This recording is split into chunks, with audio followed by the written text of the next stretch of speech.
Introduce Corporal Brent Donaldson, our new MPO officer for District 4. You're in the, please, Corporal, turn on your mic and it's your turn to speak. All right. Hello, everybody. Sorry for the delay. Not an issue.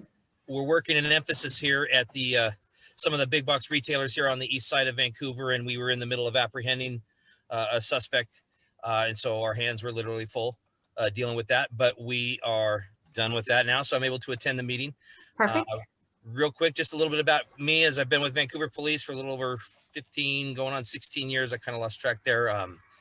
Been in traffic as a nighttime DUI car. So this is normally my daytime when it's dark out.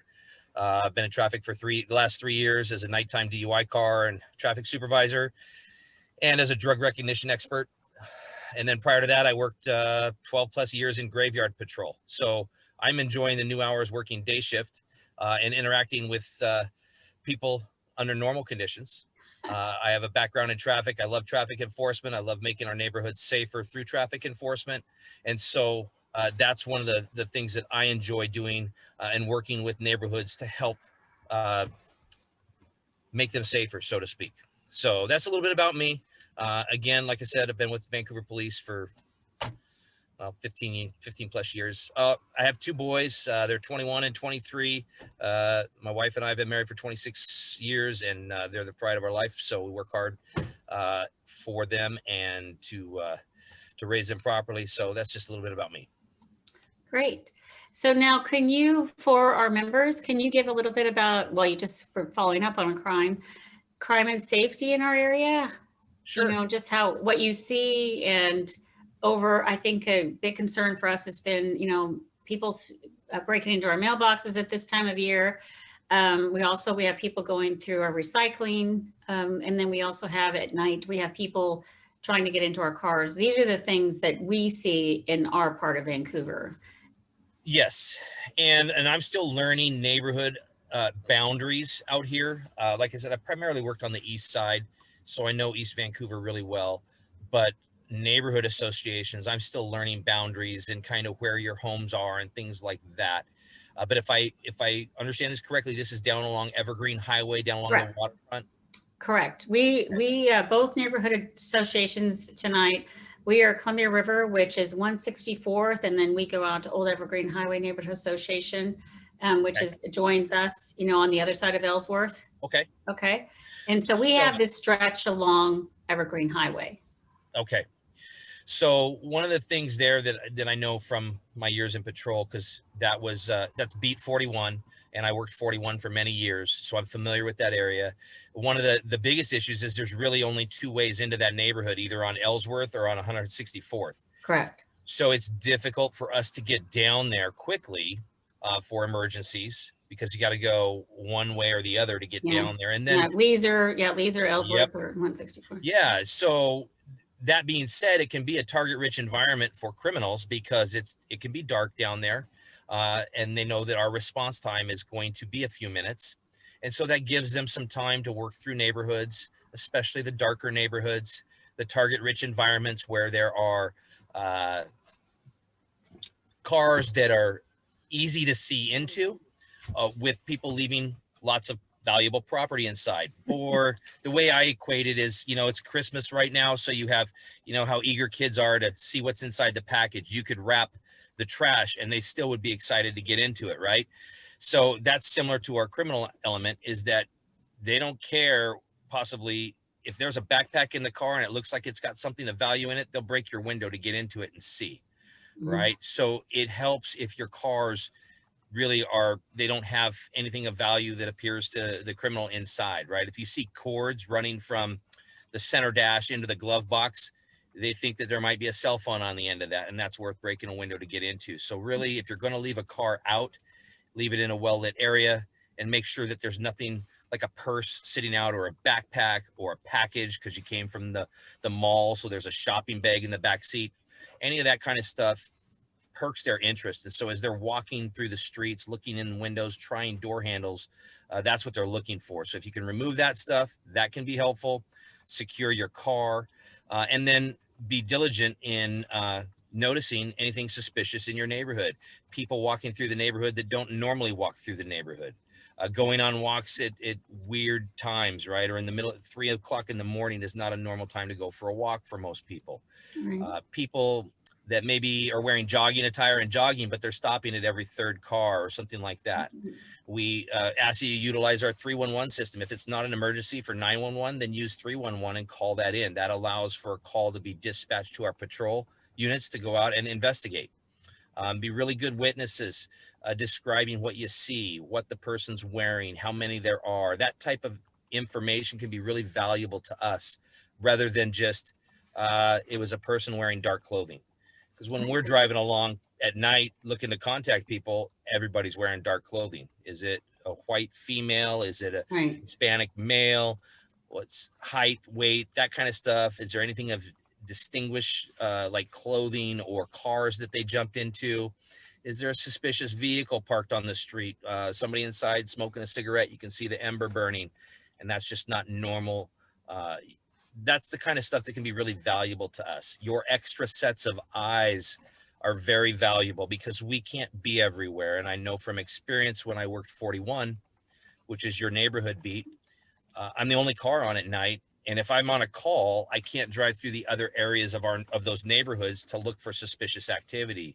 So it's always nice to have the citizens that are out there and see something and call it in. And then the other part, this time of year, mailbox theft is out there. So be aware of that. Don't leave packages on your doorstep. Work with your neighbors if you're not home. Like I have the luxury of having a neighbor across the street that I can text. If I'm not home and I see on my doorbell camera that I got a package, I can text them and he'll go pick it up for me. So it doesn't sit on the porch for very long. Right. So now, what do we do about people that are going through our recycle and trash, so on? Is that something that we can, is that 311 or do we just deal with that ourselves? I mean, they're a little bit, they don't take to being reprimanded very well from us, obviously. No, I wouldn't encourage getting involved in that aspect. That's what 311's for. If you've got someone going through your trash and you feel that they're stealing things or making a mess, right, or suspicious activity, that's what 311 is designed for. It's a non-emergency call. right, You got information. A lot of times, if you have people out there that are going through the recyclables, there's some people that don't make a mess. They're just looking to make a buck. right, But then there are some people who might be trying to steal your identity or things right. like that. So it's tough to balance those things. Yeah, I don't think that I don't think that we're trying to go for people that are looking for cans or, bottles or anything. I think it's when they're trying to sift through and take ID, which is obviously good for us to destroy that information and not put it out there, obviously. Right. Right. It's better for us to just get ahead of that so that they don't have that opportunity.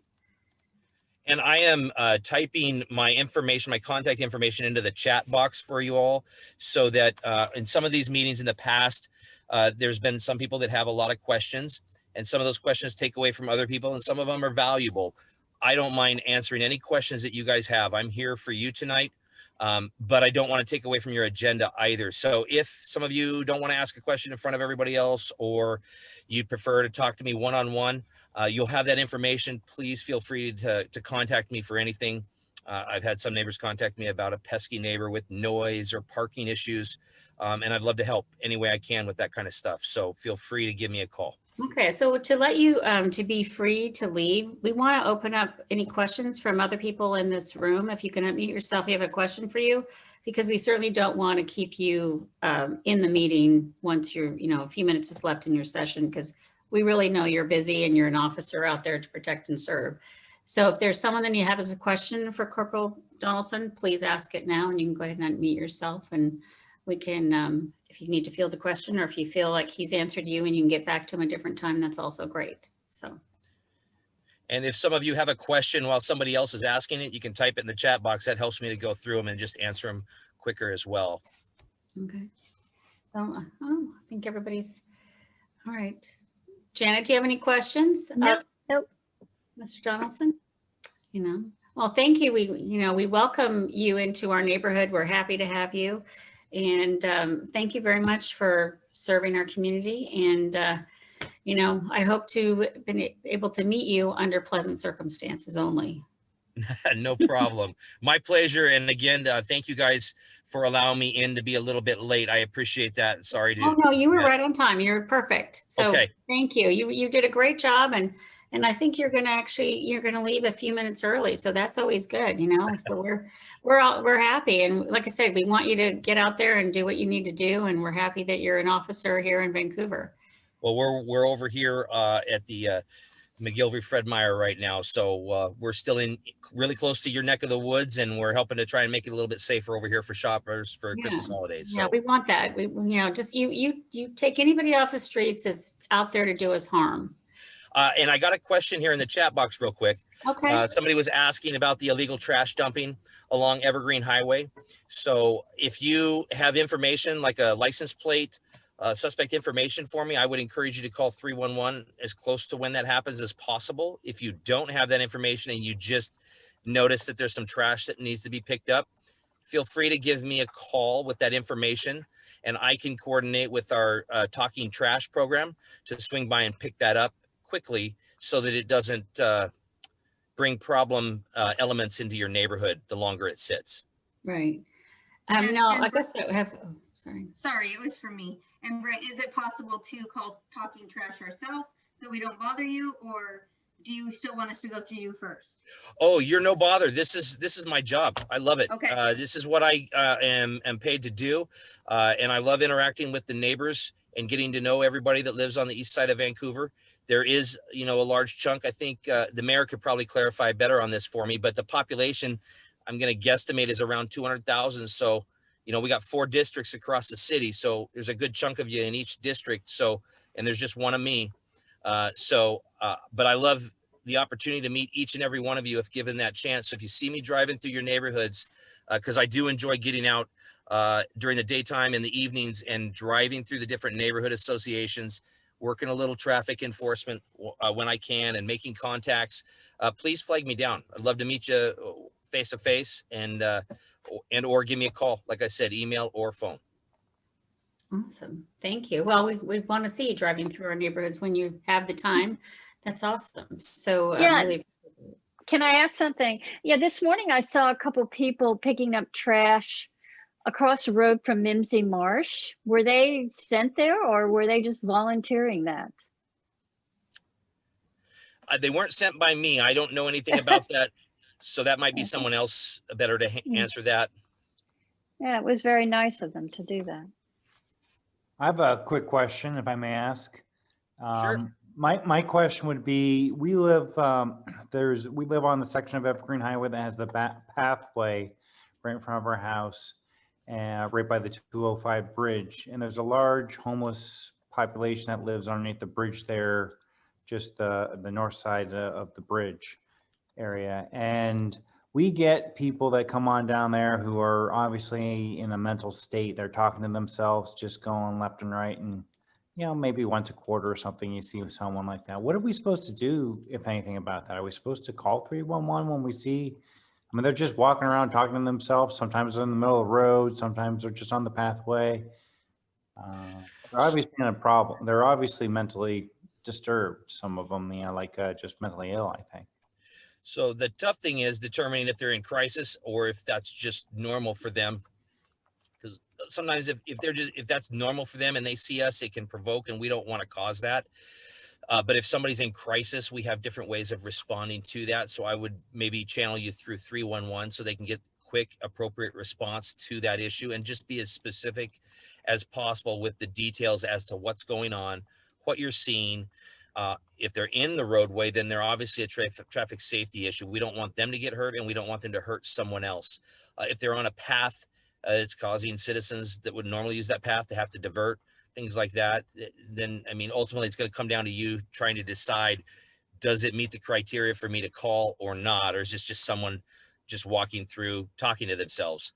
That's a tough one. But once you make that decision, and you decide to call 311, then it will garner a response that's appropriate to that. We do have depending on the time of the day, we do have a crisis ability to respond to those types of things. It's not a police officer, but a mental health professional that could possibly respond and meet them and help them through their moment of crisis. I do know about the camps. We're working on that. Right now with the governor's order and the CDC shelter in place, we're not able to move people along currently unless they're on private property and the property owner does not want them there. But we're working also with the, I'm trying to remember the name of it, but the fish hatchery right across the road. They have some nature trails. I've gone on a tour of all their trails, worked through there. Right now, we didn't see any camps up in there. Was that you, Catherine? Okay, I'm sorry. You look different without your knit cap on and your outside gear. But Catherine took us through, showed us around. She's got cameras up in the facility. We gave her some pointers on how to help with the squatters and the traffic in there. So we're going to work with her carefully on that and help any way we can to cut down on that transient activity in that area as well. Can I ask a question? Is it safe for residents to go back there during the day? I think it is, based off the tour that I got and in talking with Catherine, and she might be able to better elaborate on that, but it looked safe. And in fact, it looked like a place I'll probably take my boys one of these days, because there's some good hiking trails back in there, and I didn't see an issue with it. Okay. We've had no Great. issues. Yep, that's a great segue to Columbia Springs. So does anybody else have any other questions? Because I'd like to introduce Columbia Springs, which I live very close to, so I'm down there quite a bit. So does anybody else have any other questions for Corporal Donaldson? Okay. So Thank you, you. everybody. yes, Appreciate thank you it. very much. Nice seeing you, Corporal Catherine again, and Mayor and Chief Maury. I see on here. I think I got everybody in there that I recognize. So, and it was nice meeting all you other folk. Have a great evening.